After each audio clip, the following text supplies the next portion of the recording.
Magandang umaga po sa inyo lahat. Good morning po, Gord. Good morning po sa lahat ng ating po mga department heads at sa lahat po ng mga kawani ng Kapitolyo.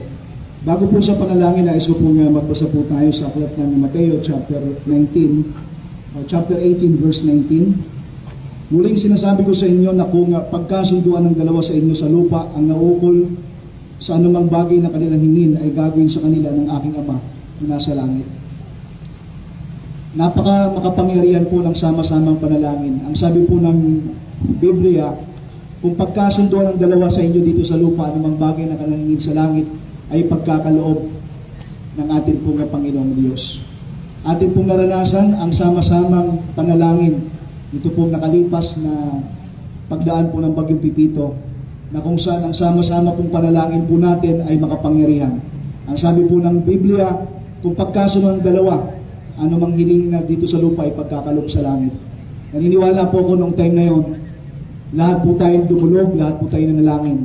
And even our governor, kanya pong apila sa atin yung pananalangin. And yet, sabi nga po natin, bagamat grabe po yung banta, ngunit salamat po sa atin pong Panginoong Diyos, iningatan po tayo. There is a miracle in prayer. Sabi po ng Jeremiah chapter 33 verse 3, Call unto me, and I will answer thee, and show thee great and mighty things which you do not know. If we pray together, sama-sama tayong manalangin, gagawa po siya ng dakilang himala, ng mga bagay na hindi po natin lubos ng pag-unawa. Hindi natin kaya kontrolin ang mga kalamidad, hindi po natin kaya kontrolin yung mga bagay minsan sa buhay natin. Ngunit ang Diyos ang pinakamakapangyarihan sa lahat na kaya niyang kontrolin anumang sitwasyon sa buhay natin. Sabi nga po, Matthew 19:26, But with men this is impossible, but with God all things are possible.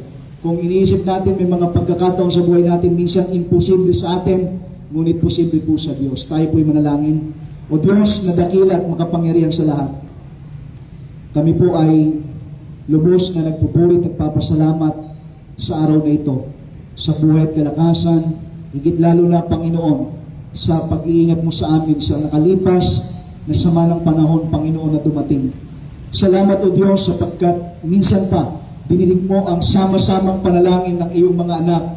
Salamat o Diyos sapagkat ikaw ang Diyos na makapangyarihan sa lahat, na may mga bagay, mga pangyayari sa buhay po namin na hindi po namin kayang kontrolin, ngunit ikaw po ang Diyos na may kontrol ng lahat ng bagay. Ikaw po, Panginoon, ang makapangyarihan sa lahat, na siyang tumutugon sa aming pong mga dalangin. Kung kaya patuloy po kami lumalapit sa iyo, at simula sa araw na ito, patuloy po kami tatawag sa iyo, mananampalataya at magtitiwala na ikaw po ang Diyos na dapat lamang po namin lapitan, dapat lamang po namin pagsampalatayanan at pagtiwalaan. Salamat po, Diyos, sa katagumpayan, sapagkat kami po idinako mo sa Kapitolyo, Panginoon, na ligtas at maayos, at inihiling ko, Panginoon, ang iyong pangunguna sa buong maghapon at sa buong isang linggo na aming pong mga paggawa. Tulungan mo po, O Diyos, ang bawat isa. Bigyan mo po ng karunungan, kaalaman upang gawin ng may kausayan ang kanilang tungkulin na kaatang sa kanilang balikat.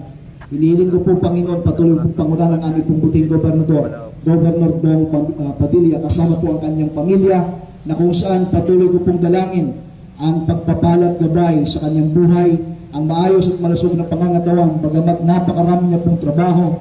Nakikita po namin, Panginoon, minsan halos gabi na kong umuwi, magdamang Panginoon sa panahon ng trahedya. Aking pong dalangin ang patuloy pong buhay at kalakasan, kalusugan at pagkakalob sa kanya, sampu ng kanyang buong pamilya. Ganon po sa aming pong Vice Gobernador, Engineer Joseph Ascutia, kasama din po ang kanyang pamilya, na paggagabayan mo siya, O Diyos, at ilalayo sa anumang pong kapamakan, anumang pong karamdaman.